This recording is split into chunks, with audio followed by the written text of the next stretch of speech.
Le club de la presse d'Europe 1 reçoit ce soir l'islamologue Tariq Ramadan. Bonsoir. Bonsoir. Vous vous présentez comme égyptien par votre famille, suisse de nationalité, français de culture et musulman de religion. Vous avez 1 million d'amis sur Facebook, vous donnez des conférences dans le monde entier, mais en France, on vous reproche vos ambiguïtés, on vous soupçonne toujours de tenir un double discours. On pourra en juger ce soir. Je vous présente les grandes voix d'Europe 1, Tariq Ramadan, qui vont vous interroger. Arlette Chabot, Michel Cotta et Olivier Duhamel. Bonsoir les grandes voix. Bonsoir. Bonsoir à tous. Tariq Ramadan, on a entendu votre réaction après les attentats de Paris, on va y revenir, mais on ne vous a pas encore entendu sur la une du nouveau Charlie Hebdo, celui qui est sorti mercredi. Est-ce que cette une vous choque ? Non, elle ne me choque pas. Elle est dans la ligne de ce que je connaissais du journal auparavant et ma position avant n'a pas changé après, à savoir que je pense qu'il faut absolument défendre la liberté d'expression. Je pense qu'ils ont le droit et il doit y avoir la possibilité de le faire. Je n'aime pas particulièrement cet humour-là. Je suis, comme l'immense majorité des Français avant ce qui s'est passé, un peu dubitatif sur la nature de l'humour qu'a produit Charlie Hebdo. Donc, mais est-ce que vous y voyez un signe d'apaisement de la part du journal avec ce titre au-dessus du prophète, tout est pardonné ? Non, je ne pense pas que c'est le but. Le but, c'est de dire nous n'avons pas peur et nous allons continuer dans la ligne qui fut la nôtre avant les événements. Et donc, c'est comme ça que je le comprends. Et donc, je pense qu'il ne faut pas qu'ils aient peur, qu'il faut qu'ils affirment ceci. Et la marche qui a eu lieu à Paris, c'est un peuple qui se lève pour dire il ne faut pas avoir peur. Et ça, je le soutiens. Il ne faut pas avoir peur. Il faut qu'ensemble, nous puissions dire ce droit à la liberté d'expression. Il faut le défendre. Maintenant, oui, je retiens que vous dites ils ont le droit de le faire. Ils doivent avoir la liberté, le droit, la liberté, le droit de le faire. Sûr, oui. Ça veut dire que l'interdiction qui est faite de dessiner, de reproduire le prophète ne s'applique qu'aux musulmans et pas aux non-musulmans. Oui, de toute façon, à partir du moment où vous êtes dans la foi et la croyance, ça s'applique aux musulmans. On ne peut pas empêcher quelqu'un de pouvoir aller dans l'ordre de sa foi, lui. C'est-à-dire que moi, je ne bois pas d'alcool, mais il n'est même pas absolument possible d'interdire à quiconque de ne pas boire de l'alcool. Donc, ce sont des prescriptions qui sont liées à notre perception. Et donc, maintenant, ils ont le droit, ils doivent pouvoir le faire. Et je l'ai dit dès l'affaire Rushdie. Je fus l'un des premiers en Europe à dire ce n'est pas une fatwa religieuse, c'est une fatwa politique.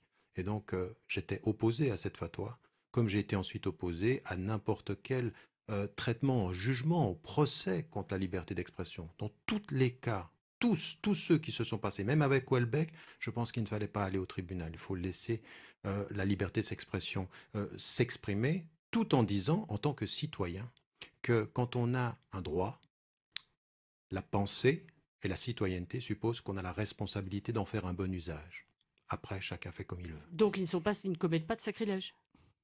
Mais c'est commettre un sacrilège aux yeux des musulmans, mais aux yeux des musulmans, pour eux, on ne le fait pas. On ne rit pas du religieux comme on ne dessine pas le prophète. Et qu'est-ce qu'on fait quand quelqu'un vous attaque sur ce que vous croyez ? Eh bien, vous prenez une distance critique en lui disant faites ce que vous voulez si vous pensez que telle est votre liberté. Et moi, j'ai la liberté de vous ignorer. Au fond, vous dites exactement Michel ce qu'a Cotta. dit le pape aujourd'hui, puisqu'il a dit si un grand ami parle mal de ma mère, il peut s'attendre à un coup de poing, c'est normal. On ne peut provoquer, on ne peut insulter la foi des autres, on ne peut la tourner en dérision. Au fond, c'est ça votre position. Non, pas tout à fait. Bon. Non, j'espérais bien quand même. Vous me faites dire quelque chose que je n'ai pas dit. Dites, et en l'occurrence, le pape dit on ne peut pas. Moi, je ne vais pas jusque-là. Il a une position d'autorité en disant sur le plan moral, on ne fait pas les choses. Je n'ai pas à m'exprimer de ce point de vue-là. Ce que je dis à quelqu'un, c'est qu'il peut le faire. Oui, mais vous tout dites ce que qu'il vous faut une pouvez... responsabilité, qu'il faut agir avec responsabilité. J'espère que vous êtes d'accord avec moi, sinon vous êtes dangereuse. En principe, la liberté d'expression, sauf la loi, elle est tout à fait mais la liberté d'expression, c'est une liberté dont il faut toujours faire usage avec responsabilité. Sinon, nous sommes tous dangereux les uns pour les autres. Mais c'est là où il faudrait définir la précis, responsabilité. Voilà. Oui. Parce que là, vous avez l'air d'avoir comme position, si je comprends bien, que c'est la pleine liberté de Charlie Hebdo et qu'il faut la respecter. Et puis maintenant, vous dites la liberté d'expression, il faut l'utiliser avec responsabilité. J'imagine que vous ne qualifiez pas leur dessin de dessin responsable. Et puis dans l'interview que j'ai entendue de vous sur Mediapart, vous dites Je suis pour le principe de la liberté d'expression. Je ne suis pas pour son usage lâche. Alors, vous êtes pour le principe, mais pas pour l'usage, pour la liberté, mais avec responsabilité, ou vous êtes pour leur pleine liberté, on n'y comprend plus rien. Moi, je ne comprends plus. Je vois bien, parce que la façon dont vous résumez ma pensée... Je cite, je ne résume pas, je cite. Non, vous résumez. Et vous résumez dans la confusion ce qui pourtant est dit dans la clarté. La clarté, elle est celle-ci. Du point de vue du droit, ils ont le droit. Du point de vue de l'usage de la liberté, personne ne peut les empêcher de dire ce qu'ils ont à dire. Et donc, ils ont le droit de le dire. Maintenant, en tant que citoyen, entre vous et moi, je suis dans un dialogue et je vous dis, votre droit, faites-en usage comme vous voulez, mais je pense qu'en tant que citoyen, vous devriez parfois avoir une réflexion sur l'usage de vos droits. Donc, c'est un usage civique du droit, et donc c'est autre chose, une autre discussion. Donc, ma position de principe, c'est qu'ils ont le droit et personne ne peut en faire la censure. J'espère que je suis clair. Voilà, ce que vous avez dit aussi. Mais c'était clair avant. C'est votre résumé qui était confus. Ce que vous avez dit aussi, c'est qu'à vos yeux, ces dessinateurs de Charlie Hebdo étaient des lâches. On va y revenir. Tarek Ramadan est l'invité du Club de la Presse. On va y revenir. Il va s'expliquer juste après une première pause.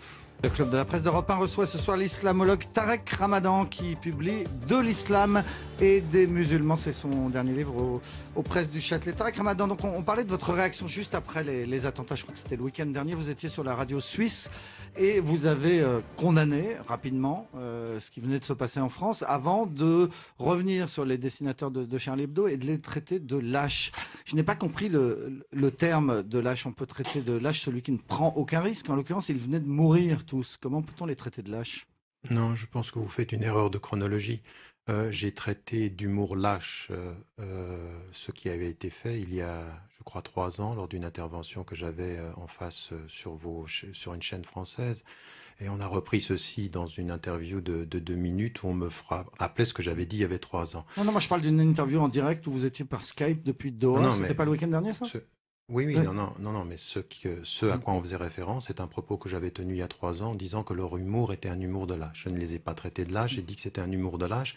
Et je m'étais expliqué à l'époque en disant qu'ils stigmatisaient systématiquement la même communauté, qu'ils avaient des traitements à géométrie variable, que quelques années auparavant, ils avaient renvoyé Ciné, qui avait fait une référence à l'affiliation juive du fils de Sarkozy, et que je trouvais qu'ils avaient une expression libre à géométrie variable. Et je disais, votre façon de stigmatiser cette communauté musulmane, c'est à bon marché et c'est lâche. Votre humour est un humour de lâche. J'entends bien, mais ce qui m'étonne, c'est que vous puissiez reprendre ces propos comme je vous ai entendu. Je vous ai entendu les reprendre je réexpliquais après les attentats. Je réexpliquais ceci, mais je ne change pas ma position. Je condamne ce qui s'est passé et j'ai une sympathie pour les familles des victimes et très profondément et de façon très sincère, ce qui s'est passé est inadmissible et à condamner absolument. Maintenant, vous ne pouvez pas, sur la base de ces actes, supposer que je vais changer mon analyse de ce qu'il faisait.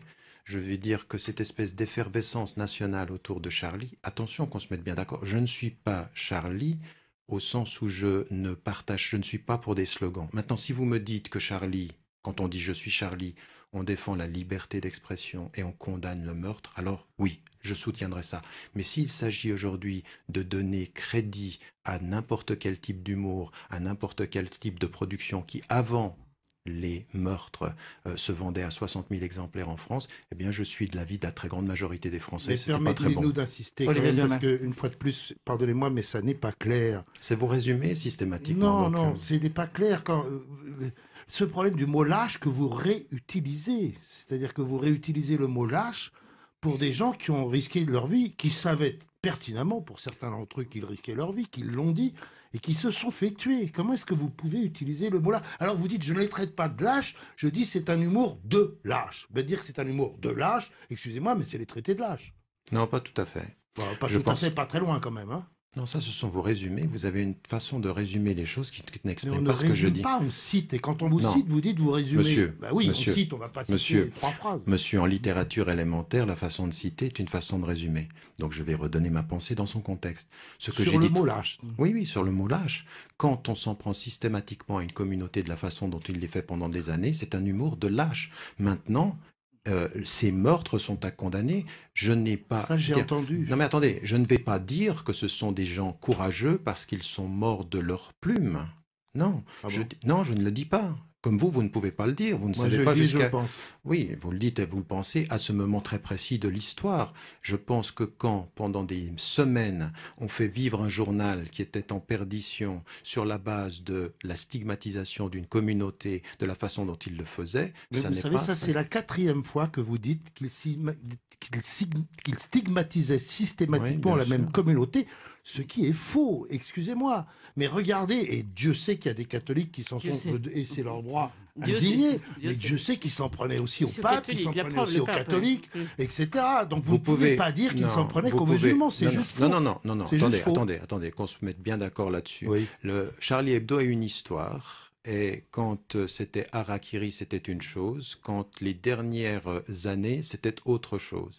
Et je ne suis pas le seul à penser cela, monsieur. Ce n'est pas ma pensée. Il y a même des gens qui étaient des journalistes de Charlie Hebdo qui sont partis en disant qu'il y avait une tendance au racisme dans cette rédaction. Vous ne pouvez pas tirer par pertes et profits cette réalité-là, de dire qu'il y avait un humour à géométrie variable de l'intérieur de la rédaction. Des gens ont cessé de travailler dans cette rédaction. Il faudrait tout oublier. Ça arrive dans toute la rédaction, pardon, mais ça arrive C'est dans toute la exactement ce que je rédaction. voulais dire. Non, mais, Vous mettez Vous de pouvez l'eau pas en dans mon tirer- verre. Vous pouvez pas en tirer comme conclusion qu'ils sont racistes, parce que Non, raciste, c'est attention, encore pire attention. que lâche, quoi. Non, quelque part. attention. Moi, j'ai jamais dit qu'ils étaient racistes. Ce ne sont pas mes propos, ce sont des gens qui travaillaient de l'intérieur. Soyez très précis dans ma façon de le citer parce que je suis rigoureux de ma façon de m'exprimer. Donc, en l'occurrence, j'ai dit que certains de l'intérieur de la rédaction les ont traités de racistes. Je ne l'ai jamais fait. Moi, ce que j'ai dit, Mais vous le pensez ou pas? non, je ne le pense Ah, donc pas. vous le citez, ils ont dit ça, mais c'est pas parce que vous le pensez. Mais parce que je Vous n'en voyez, sais comme rien. vous n'êtes pas clair quand même. Hein. Non. Encore une fois, votre façon de répéter que je ne suis pas clair pour vous convaincre que je ne le suis pas ne me fera pas rendre ma pensée plus claire à force de la répéter. Donc je vais vous la crains que répéter ça quand ne même convainque pour pas qu'elle que soit très moi-même. claire. Ce que j'ai dit, c'est que cette rédaction, dans cette façon de traiter la question et de systématiquement... vous savez, il y a des propos qui ont pu faire mal et il y a des propos qui ont pu être répétés. Moi, ce que j'ai dit aux musulmans, qu'on soit clair, c'est de prendre une distance critique par rapport à cela et de dépasser ceci. Et j'ai débattu avec des journalistes. Je pense que cet humour-là n'était pas un humour élégant et je pense effectivement que cette façon systématique de s'en prendre aux musulmans de cette façon-là était pour moi, et je le répète, un humour de lâche. Maintenant, les faits qui se sont passés, ce sont des faits où ils ont été tués. Et à partir de ce moment-là, il faut faire une analyse qui soit une analyse rationnelle. Et cette analyse rationnelle que je fais, c'est que la condamnation de ces actes-là et la reconnaissance de leurs droits et de leur liberté est une chose, mais vous ne pourrez pas, cher monsieur, m'enlever de l'esprit et de l'intelligence la capacité intellectuelle de pouvoir mesurer le niveau de leur production. C'est un droit que j'ai et que vous ne m'enlèverez pas dans l'émotivité. Et c'est ce que Mais vous vous voulez. l'enlève en fait. tellement moins que vous êtes invité ici et qu'on vous écoute. Non, cher monsieur.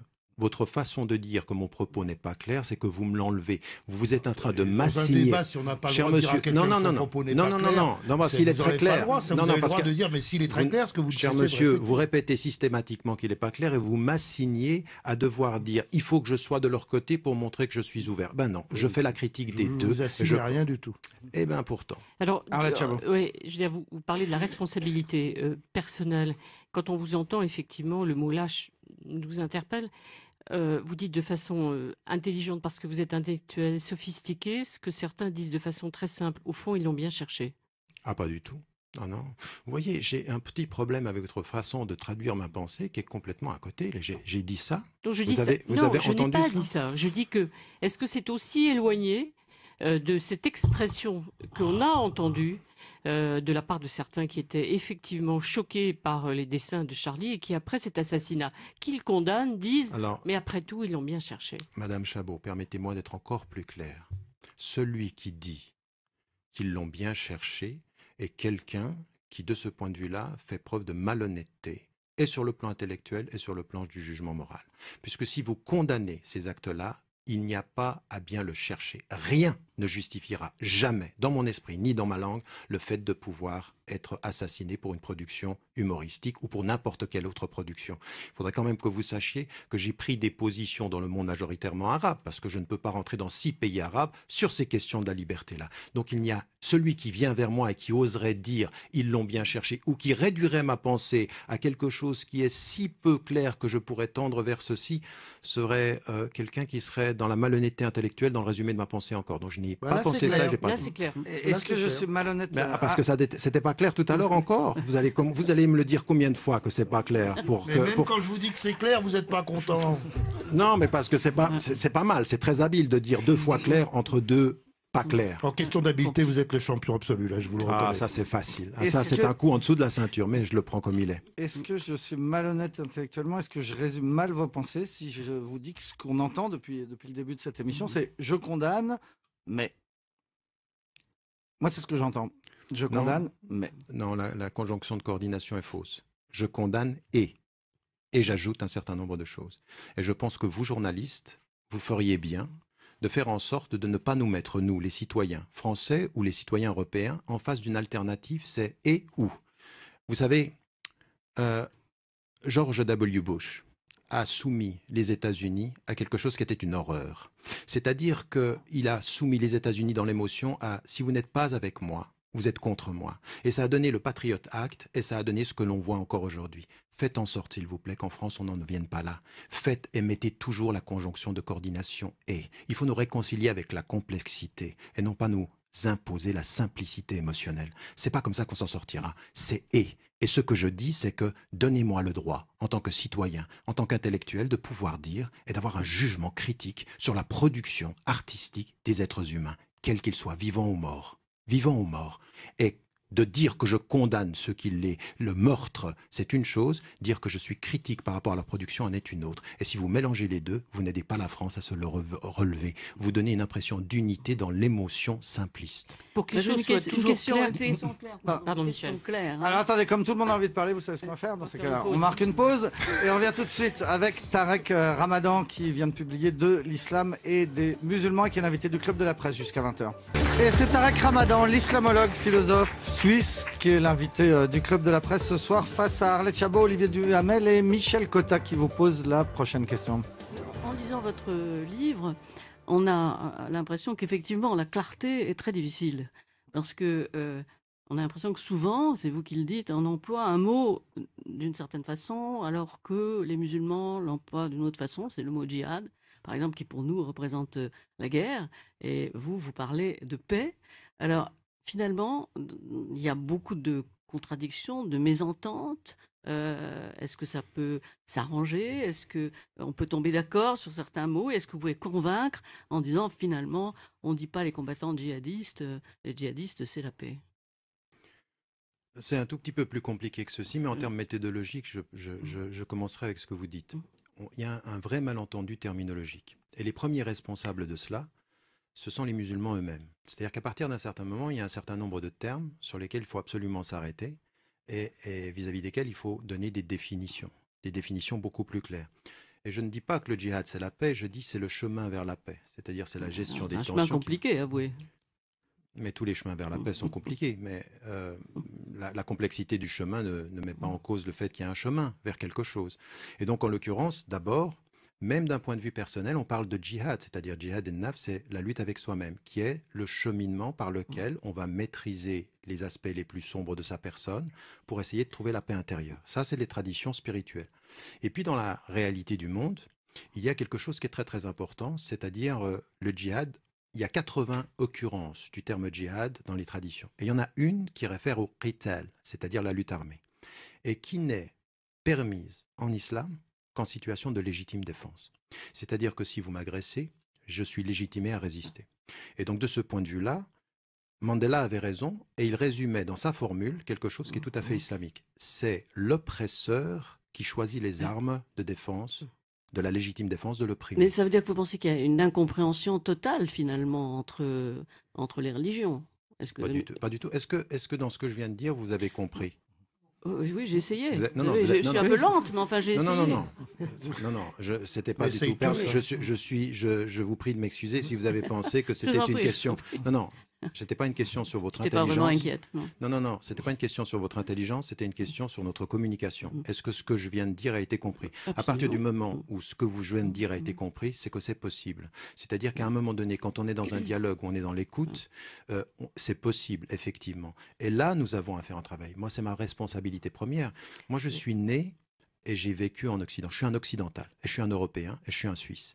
Et en l'occurrence, de ce point de vue-là, j'ai une responsabilité majeure. Cette responsabilité majeure, c'est d'en faire en sorte que les termes du dialogue nous permettent une compréhension respective. Et si vous avez compris ce que je viens de dire, vous allez comprendre pourquoi, de là où je suis, je me situe dans la condamnation absolue des djihadistes, de l'extrémisme violent, en disant, eux, ne sont absolument pas dans la résistance légitime, ils sont dans l'imposition et sont dans le meurtre des innocents.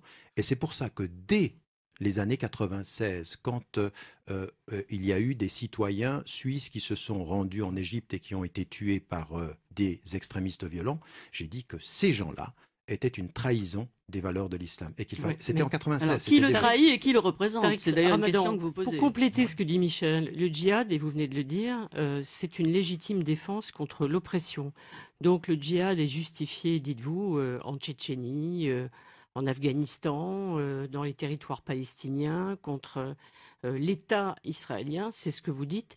En aucun cas, le djihad peut être justifié en France par la situation que vivent certains jeunes dans les banlieues? En aucun cas. Ce à quoi j'appelle les citoyens français, c'est un djihad contre la pauvreté. C'est un djihad contre l'illettrisme.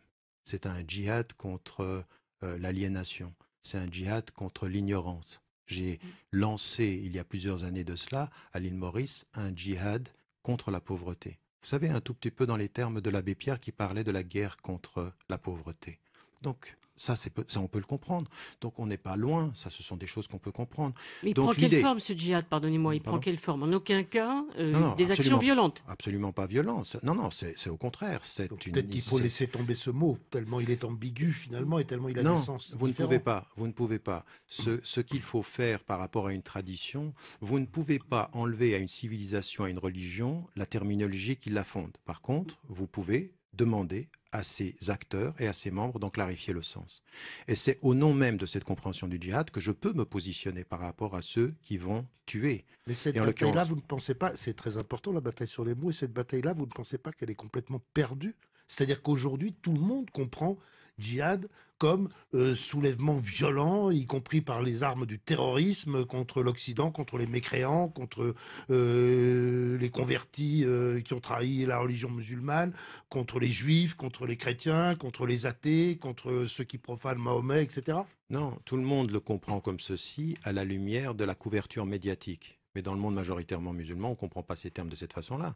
Et il faut que vous soyez à l'écoute de ce que disent les musulmans. Parce que si vous pensez que les musulmans pensent par les titres de nos journaux, alors là, on est vraiment perdu pour le coup. Il faut vraiment qu'on en vienne à un vrai travail de fond. C'est là où nous avons une responsabilité. C'est-à-dire que vous, en tant que journaliste ou en tant que commentateur, il faut que vous fassiez ce travail avec moi. Il faut que vous fassiez ce travail de nuance terminologique. J'entends bien, mais ce ne sont pas nous qui avons inventé le fait que des groupes... qu'il s'agisse de l'organisation État islamique, qu'il s'agisse des différentes branches d'Al-Qaïda, appelait en France à faire le djihad et à tuer des Français. C'est pas nous qui avons inventé ça. C'est pas des titres qu'on a fabriqués. Vous avez parfaitement raison. Et donc, en l'occurrence, on couvre leurs actions et on fait très très attention dans le fait de ne pas faire d'amalgame entre la façon dont ils utilisent les mots et la façon dont la tradition classique les utilise. On doit faire ce travail-là parce que sinon, si on vous suit votre logique, ils s'appellent comment, eux? Ils s'appellent musulmans. Et donc, si eux, ce sont les musulmans et ils utilisent le terme musulman, on va finir par se dire, il va falloir trouver un autre mot à musulman, puisque eux, ils se revendiquent de l'islam. On peut aller très loin de ce point de vue-là. Donc, nous avons un vrai travail à faire. C'est un travail de réconciliation avec notre terminologie. Et j'aimerais vous dire une chose. En France, en Europe, l'immense majorité de vos concitoyens français de confession musulmane ont une notion du djihad qui est une notion noble, qui est une notion de dignité, qui est une notion spirituelle.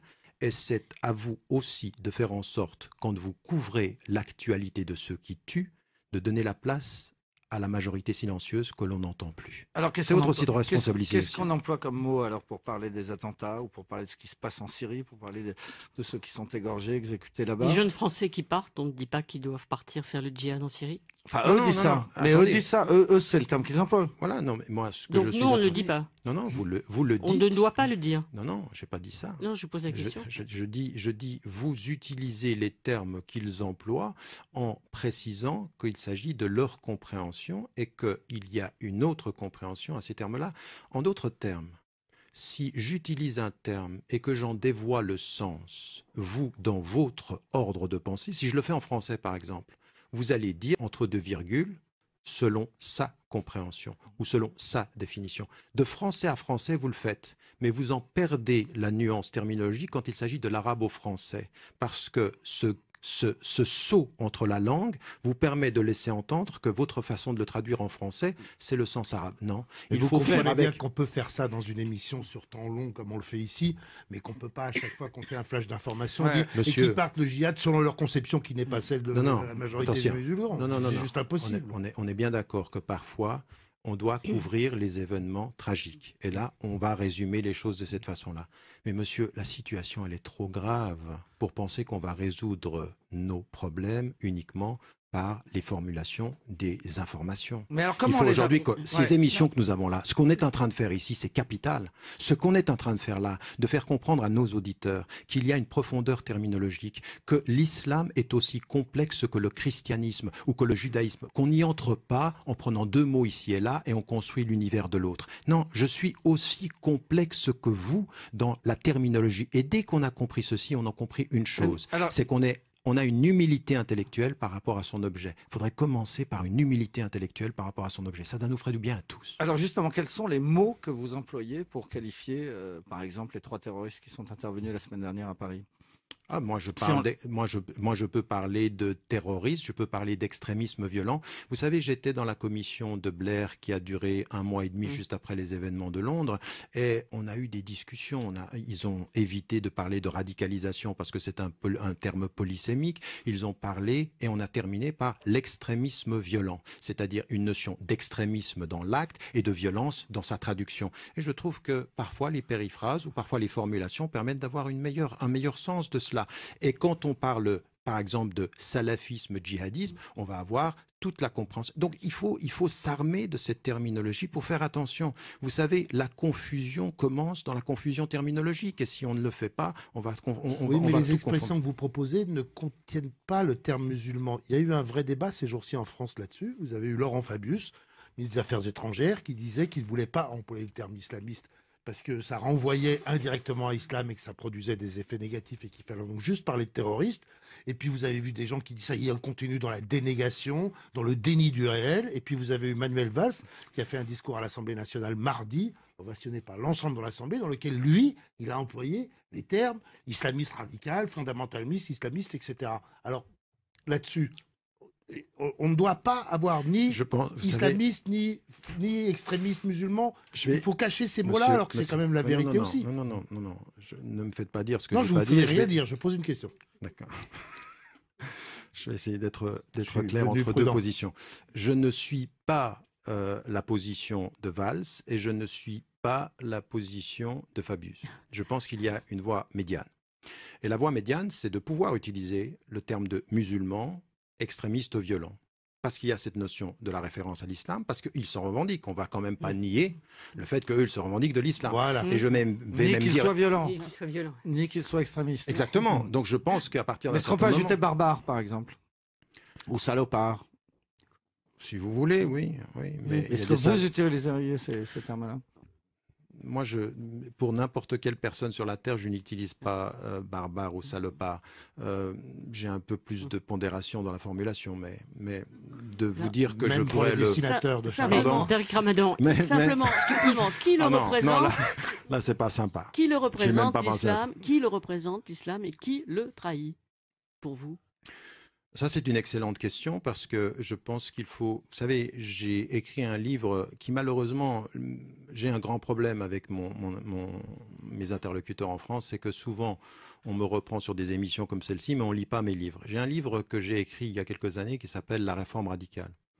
Et dans ce livre-là, je fais une étude de fond sur nos problèmes. La réforme radicale, c'est un processus de relecture de nos textes. Nous avons une grave crise de l'autorité en islam. Pas simplement chez les sunnites, mais chez les sunnites et les chiites.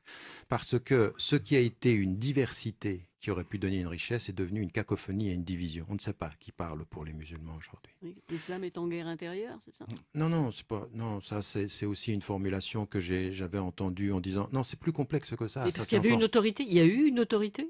Non. Alors, attendez, pardon, ça c'est un vrai débat. L'islam de France, son organisation, Non, son non, je parle pas autorité. de la On marque France, une ouais. pause et on En revient général. tout de suite avec Tarek Pas uniquement, Ramadan, pas uniquement. invité du Club de la Presse d'Europe 1. Et avec l'islamologue, le philosophe suisse Tarek Ramadan, qui vient de signer de l'islam et des musulmans, et qui est l'invité du Club de la Presse face à Arlette Chabot, Michel Cotta et Olivier Duhamel.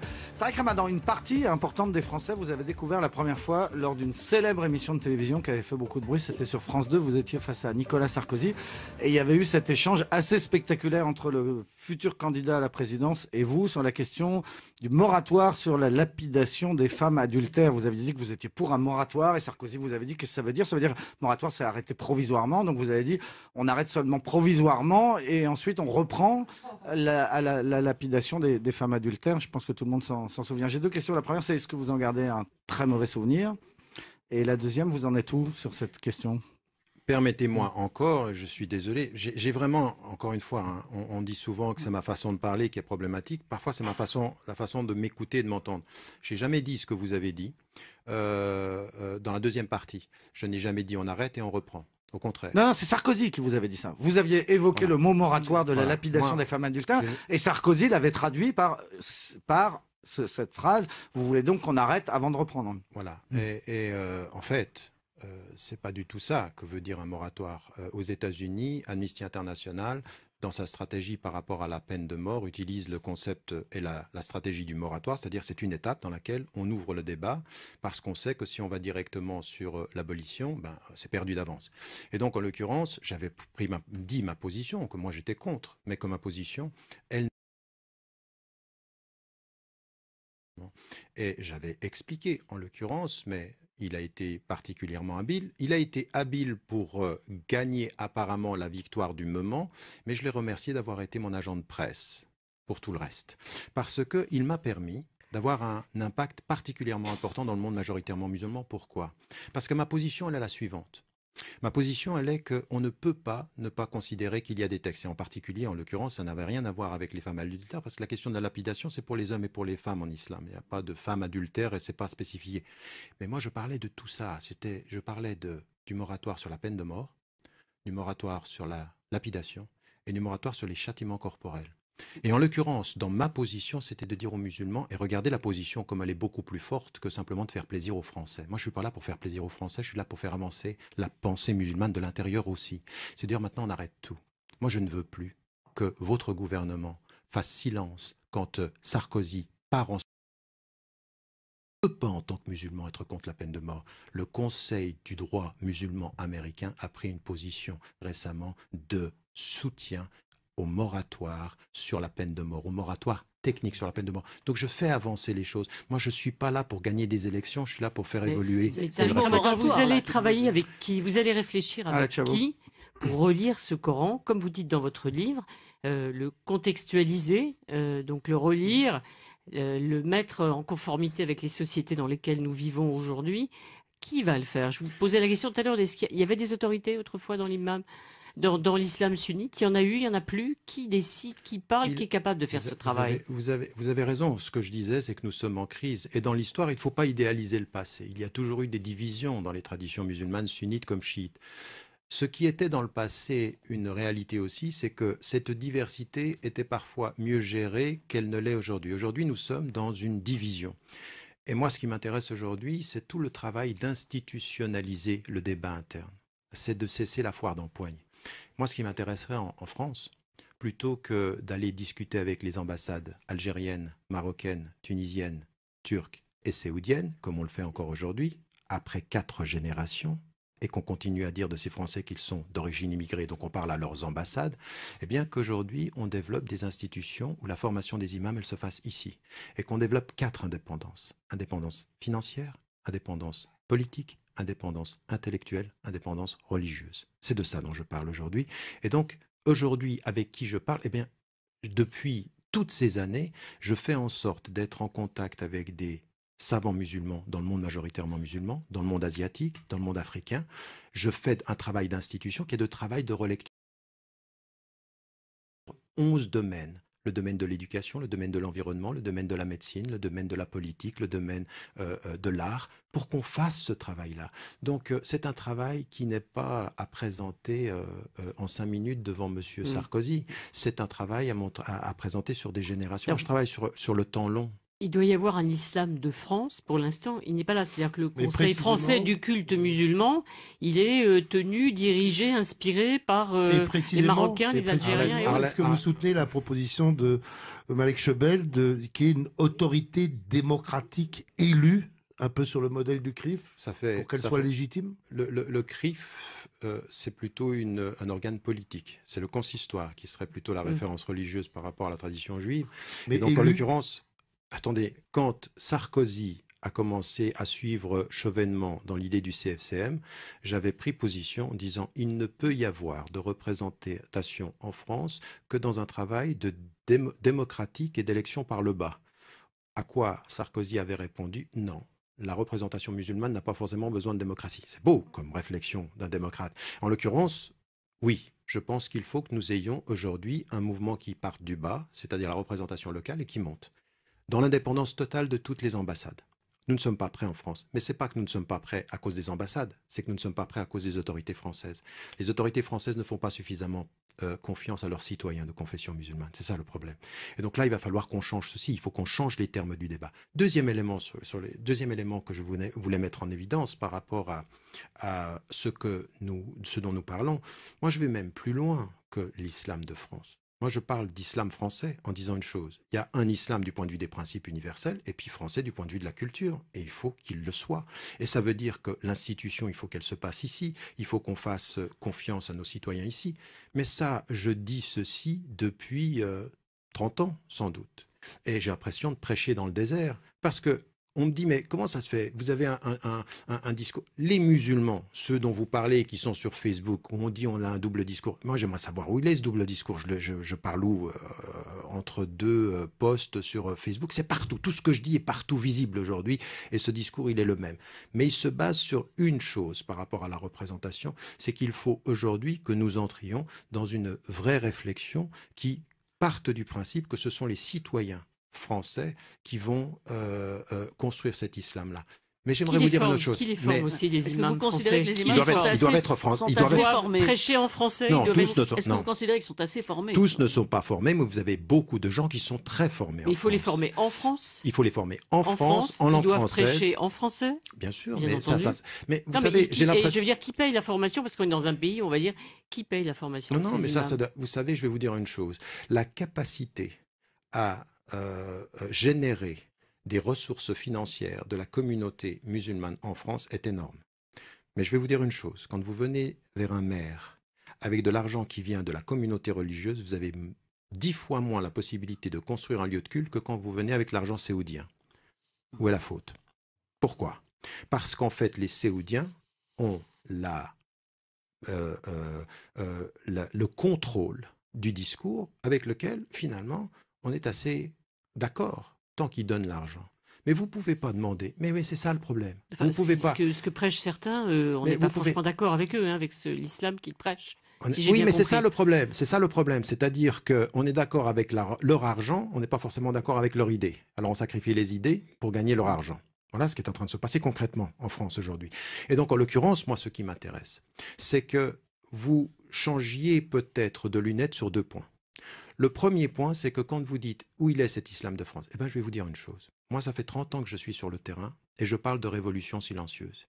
Il y a des femmes et des hommes aujourd'hui qui sont complètement français, qui se sentent français, qui ont le sens de l'appartenance et qui ont vraiment développé un discours qui, il y a 30 ans, était difficile sur la question de la citoyenneté, sur la question de l'identité, sur la question de la langue française. Il y a des mosquées, énormément de mosquées où les prêches sont en français, où des formations sont faites pendant le week-end en français. Moi, quand je commençais au début des années 90 à parler en français, je suivais un mouvement, on était au début. Et bien maintenant, c'est la norme. Cet islam français, il est sous vos yeux. Encore faut-il le voir tel qu'il est, pas avec les fantasmes de cet islam de l'immigration, mais de l'islam français. Je pense que ça, c'est une démarche que j'aimerais bien voir développée par un certain nombre de journalistes aussi. Dimanche, Tarek Ramadan, il y avait donc ces centaines de milliers de personnes dans les rues en France. Beaucoup portaient ce panneau « Je suis Charlie ». Vous nous avez dit, on l'a bien entendu, moi je ne suis pas Charlie. Il y avait aussi des gens qui portaient « Je suis flic, je suis juif, je suis musulman ». Puis il y avait des gens qui portaient les 4 à la fois, qui disaient « Je suis Charlie, flic, juif et musulman ». Ouais, et français. Vous auriez pu porter une de ces pancartes-là, vous? Je suis musulman, oui, on l'entend bien. Mais est-ce que vous auriez pu porter « Je suis juif et musulman et flic » ? C'est-à-dire, je me sens solidaire de toutes les victimes de J'aurais pu. Vous savez, pour moi, je suis très précis et je fais très attention aux slogans. J'aime pas les slogans qui ne rendent pas ma pensée claire. Donc, si, dans l'idée de soutien à ce que j'ai dit tout à l'heure, ce peuple qui se lève et qui dit « Nous n'avons pas peur, nous sommes contre le meurtre et pour la liberté d'expression », je peux être tout ça à la fois, et je le suis. Maintenant, je ne veux pas de récupération politique. Je vais vous dire une chose. J'ai exprimé un malaise quand j'ai vu la représentation politique qui était au devant de la marche. Les chefs d'État. Les chefs d'État. Moi, il y a des chefs d'État qui sont d'Asie, du Moyen-Orient ou d'Afrique. Ils auraient mieux fait de ne pas être là. Vous savez, la meilleure marche qu'on aurait pu avoir en France, c'était une marche citoyenne où il n'y a pas de récupération politique. Les récupérations politiques font que je suis plus prudent avec les slogans. Mais comprenez bien l'idée, c'est-à-dire une forte empathie avec le peuple de France, en espérant que le peuple de France ne s'arrête pas à l'unité de l'émotion, mais qu'il trouve l'unité de ses principes et qu'il se réconcilie avec ses principes aussi, parce que parfois on a tendance à les oublier. Merci beaucoup. Tarek Ramadan, l'islamologue, philosophe suisse et auteur de L'Islam et des musulmans qui vient de sortir aux presses du Châtelet, était l'invité du Club de la Presse face à Arlette Chabot, Michel Cotta et Olivier Duhamel. Dans quelques minutes, Frédéric Tadei sera au Bonsoir.